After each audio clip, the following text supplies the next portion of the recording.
Hello peeps, and welcome once again to my YouTube channel. So if you're new here, please hit the subscribe button. So this is a small community we are building, and trust me, it's still growing and you're going to like it. Or we are going to make sure it's lovable. Let me say that. And for my returning subscribers, please hit the like button, comment your thought below, and share this video. So before we dive into Zikoraa's part, please, there's one question I would like to ask. Please comment your answer below. So I want to ask, is pain a measuring unit for strength? Please give me, I don't know, think about it and give me your reply below because I don't get it. There are some things that I don't know. My head seems to be shaking now. So today we are continuing with the book Dream Count by Chimamanda Adichie. Zikoraaa. Who is Zikoraaa? Zikoraaa is Chiamaka's childhood friend. But back in Nigeria, they were not so close. But when they got to the US, they became really close. When they were in Nigeria, Zikoraaa used to go to Chiamaka's house to go and swim, play, and stuff. But they were not really, really close like that.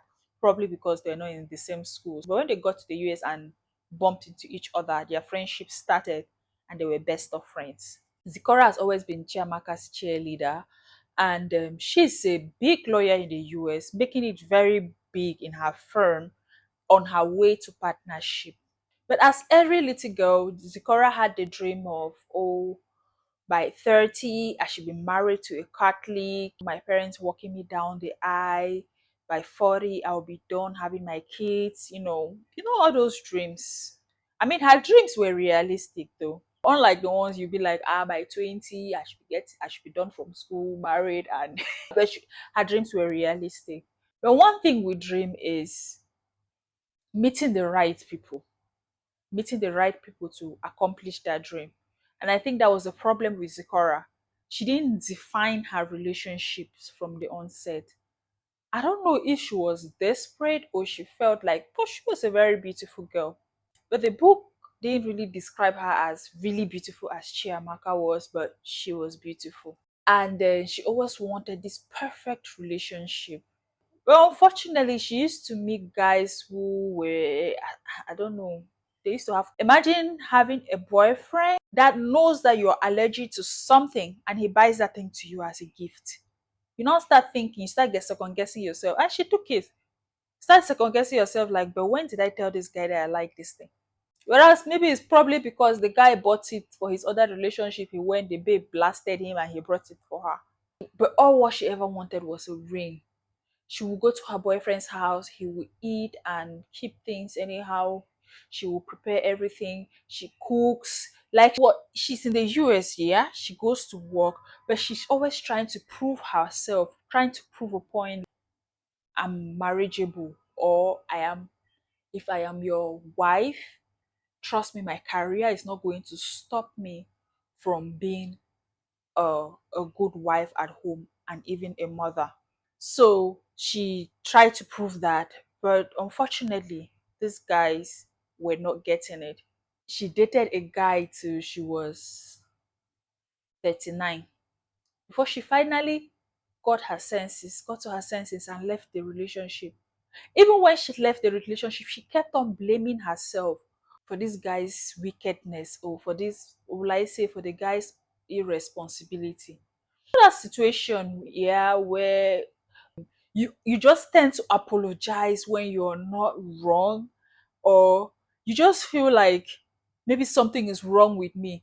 Sometimes, like, I always read on Twitter, women will always be like, yeah, the smartest women in the room, they'll be like, I don't know what's happening, by my husband or by my boyfriend, my brain stops functioning. I think that was what was happening with Zikoraaa, because she was she was behaving like somebody who was not smart. A guy will show you all the red flag, but she will remain there. All what she wanted was, I mean, she had one thing on her mind: to walk down the aisle, get married, make her parents happy. And Zikoraa's relationship with her mom was a bit sketchy, but she had a very good relationship with her dad. And later on in the story, yeah, I don't want to push forward, but I would say Zikoraaa probably had issues with self-esteem. It happens to some of us too. You doubt yourself. You apologize for no reason. Imagine trying to give an opinion and your boyfriend just shuts you and you're apologizing like, oh, I'm sorry. You just apologize for that kind of, let me apologize for peace to reign. You're not expressive.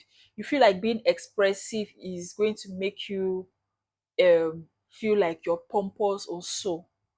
Whereas you're a smart girl who is like having a career, moving for yourself, intentional in the sense that when Zikoraaa was coming home to their home, to his home, right, for the family reunion, he printed her own t-shirt.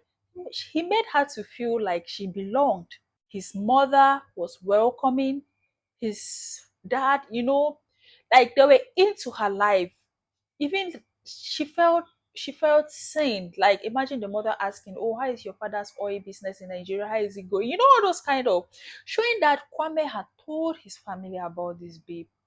Then Kwame went to Nigeria too. He was loved by everybody. His chorus father might be strict, but he was cracking jokes with Kwame. He took Kwame to his club, to his tennis club. That's something that he hardly does.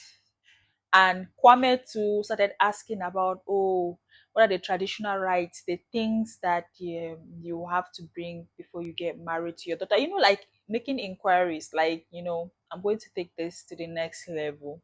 So it was giving a keeper, very interesting guy, always with Zikoraaa, always appreciating Zikoraaa. Even Kadiatu, who is Chiamaka's nanny, clicked with this Kwame guy. Kadiatu was very selective. She's a very quiet lady, but when Kwame came in, Kadiatu told Zikoraaa that, Omo, like, ma, this man loves you very well. Oh. He's a very, very good man. She was observant, and I will not say she lied. Well, lied because she knew what happened. Right out. Their family reunion. Um, it's loving. Kwame's parents even went ahead to even make Zikoraaa know that, oh, she's known home by asking Zikoraaa, oh, how is your father's oil business doing in Nigeria? Showing that Kwame had actually briefed them on who Zikoraaa was. How is it in your firm? All those kind of things. So me self, I was happy reading those parts, like stuff. Then Kwame went to Nigeria. It was fun. Zikoraa's mother was happy, and calling her friends like, oh, Zikoraa's fiance is around. All those kind of proud African parent moment. And was very, very and smart. Before Kwame left Nigeria, he requested for list of things to bring before you take a bride in Igbo land. And Zikoraa's father told him the things he needed. Zikoraaa felt like, Omo, this thing be like green light too. Me self, I saw it like green light. I was so happy for Zikoraaa. She's finally getting what she wanted. And Kwame was a Baptist, but he was able, like, he started going to the Catholic Church with Zikoraaa, which was because he saw that that's what made Zikoraaa happy. He goes to the Catholic Church with Zikoraaa because Zikoraaa used to say how her dream is to walk down the aisle in the Catholic Church. Like she loves getting married. She loved to get married in a Catholic church. So who wouldn't want that kind of a guy? People, my people. So at the end of the day, Zikoraaa used to, when you're doing church here, so she used to put in family planning. So she felt like, okay, with this Kwame guy, let me take out this family planning. And she didn't act alone. She told Kwame that, oh, I'm taking out my family planning. Kwame was like, oh, it's okay. Because Kwame has been showing concern when she'll be like, oh, this family planning is giving me rashes. He'll be like, all those kind of thing. He has been there, like he will show intentionality. He was. Zikoraaa took it out though, my people. She took it out and got pregnant. So she just got back from work. She didn't even tell Kwame that she was pregnant. She was like, it seems like I'm pregnant. No, I don't know how my body has been doing me. Kwame was like, what do you mean? All those kind of things. He looked at her and he was like, please, I need to get away. My brethren in the Lord, That was how Kwame vanished. Hey, Kwame left. Zikoraaa was like, what did I say? She didn't even say she was pregnant. She had not even confirmed. She had not carried out the test yet. She started calling Kwame, calling Kwame. Kwame was not picking up. She now finally bought the test strip, right? Did the test. It came out positive. She called Kwame's mother. Kwame's mother was like, she didn't tell Kwame's mother she was pregnant though. She was like, please, can I speak to Kwame? And Kwame's mother was like, he doesn't want to speak to you.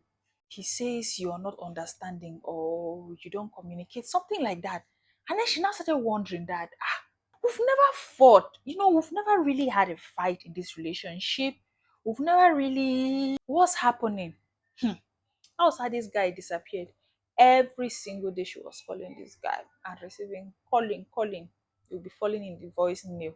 She kept on calling and calling and calling every month when she goes for her scan. When she goes, she will call Kwame. Oh, today she's giving updates. Reply, Mba. Return call, Mba. She went to Kwame's job site because Kwame too was a lawyer. So she went to Kwame's job site and she wanted to see Kwame. Kwame's secretary was like, he doesn't want to see you.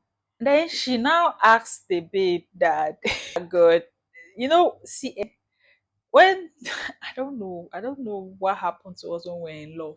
She now asked the babe, like, is there any other thing he said? The babe was like, apart from I don't want to see you again. That kind of sarcastically, like, making you be like, baby, be mumu, no one see you. Hey, she was leaving that place with big shame and all of that. She tried to carry herself up, like, oh, let nothing happen to the child, you get, and stuff. She now started living for the child.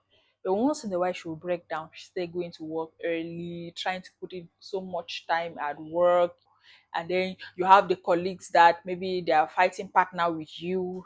She now starts saying, oh, pregnancy can reduce your chances. All those kind of always trying to taunt you because you're pregnant and stuff.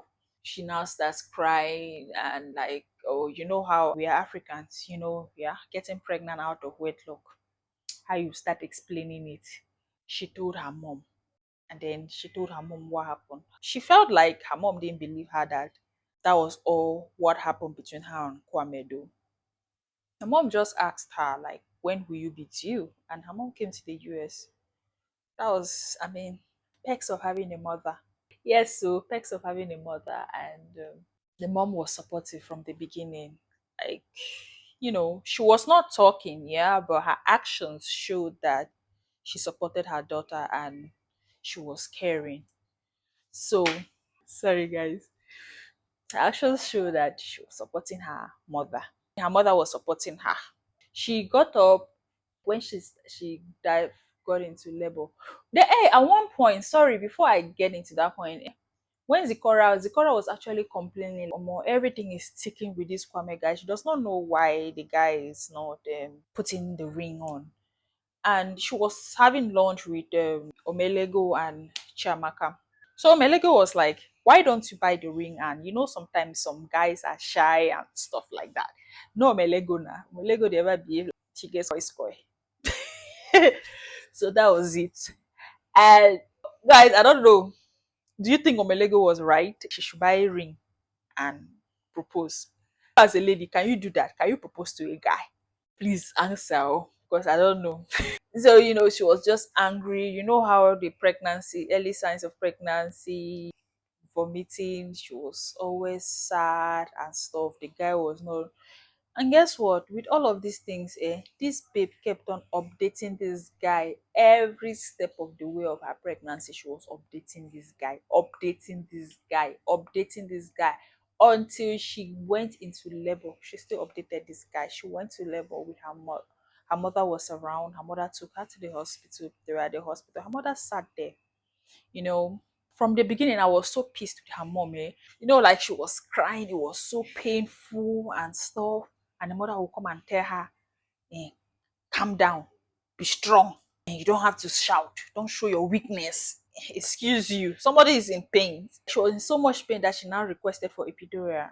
When they had to come and give her, they called the mother that the mother should come and help and turn her. The mother told them that she can handle it, she can turn it. All those kind of me in that period, I was beefing. I beefed the mama bad. I was like, what kind of mother is this? Sometimes they used to say, don't judge a book by its cover. So I was judging the mother, Sha. Then at the end of the day, she finally had her child. When she had her child, even during the pain, she was still writing to this guy. She called him at the end of finally the guy blocked her. Hey, the guy blocked her. The guy blocked her. That was when she had sense that I was happy that she finally had sense. When the guy blocked her, she was still sending him messages. Came out when she finally gave birth. She didn't feel, she didn't, maybe it's because of the anesthesia, but she was just mixed feelings. What would people say? That was just all what was on Zikora's mind. She wasn't even like, at that moment, she wasn't even like, wow, what beauty. The mom was so happy. She had never seen her mother that happy. The mother was so happy. The mother carried the son, and when they dressed the child and then for feeding, the mother was making sure she was feeding the child well, all those kind of things. And then Zikora was, I think she was suffering from postpartum depression because when they wanted to circumcise, the mom was requesting for a form to circumcise the child. She rejected it. No, she's not going to circumcise her son. It's barbaric. It's going to. The mother was like, where is that coming from? All those kind of. And then the mother just ignored her. She was just stuck in, like, that kind of, she was so when you're pain. That's why I used to say, if somebody is insulting you, inflicting hurtful words on you, that person is in pain and he wants to transfer it to you. So, because when Zikora was in pain, pains from rejection, pains from everything, she was trying to transfer it to the mother. She was saying all sort of things to the mother. Guess what? The mother did not answer her.